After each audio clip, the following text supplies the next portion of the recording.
नमस्कार, bulletin 13 news मध्ये आपले स्वागत आहे।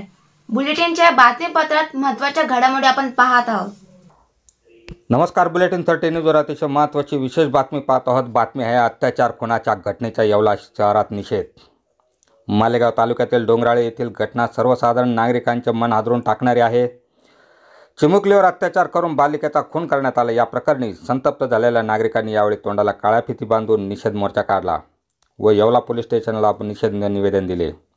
आरोपीला फाशीची शिक्षा व्हावी अशी मागणी यावेळी करण्यात आली।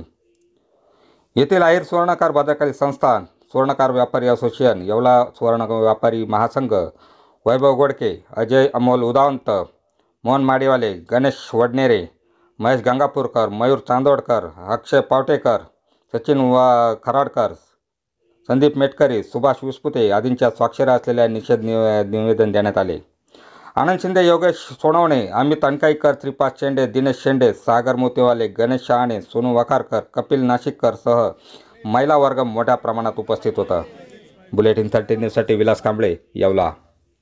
मालेगाव येथे जी घटना घडली आहे, या अशा नराधम व्यक्तीला माणूस म्हणून जन्माला यायला सुद्धा नको होतं, पण जन्माला माणूस म्हणून आलेल्या या नराधमाला फाशीची शिक्षा झाली पाहिजे आणि लवकरात लवकर त्याचा हा न्याय आम्हाला मिळाला पाहिजे। चिमुकलीवर जो मालेगाव तालुक्यामध्ये अन्याय झाला, जो घृणास्पद प्रकार घडला, तर मालेगाव आपल्या नाशिक जिल्ह्यामध्येच आहे आणि पोलिसांची टॅगलाईन आहे नाशिक जिल्हा कायद्याचा बालेकिल्ला।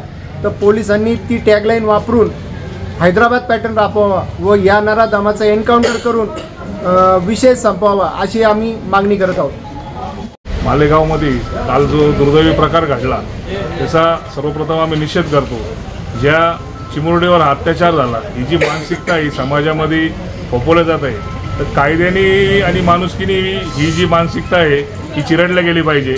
आणि मी सर्व पालकांना, हे येवल्यातील असतील महाराष्ट्रातील असतील, विनंती करतो तर आपण आपल्या ह्या पाल्याकडं थोडं व्यवस्थित लक्ष देऊन सतर्क राहावा आणि अशा नराधमापासून त्यांचा बचाव करावा। आणि कायदा सुव्यवस्थेला विनंती करतो का कठोरात कठोर शिक्षा, हा जो खटला आहे फास्ट ट्रॅकवर चालून ह्या आरोपीला जेवढं कायद्यामध्ये जेवढी कठोर शिक्षा असेल आणि सार्वजनिक शिक्षा देता येत असेल त्याचं त्याच्यामध्ये प्रयोजन करावं अशी विनंती करतो। अशाच बातम्यांचे नवीन अपडेट जाणून घेण्यासाठी बुलेटिन 13 न्यूज मराठी चॅनलला सबस्क्राईब करा व लाईक करा।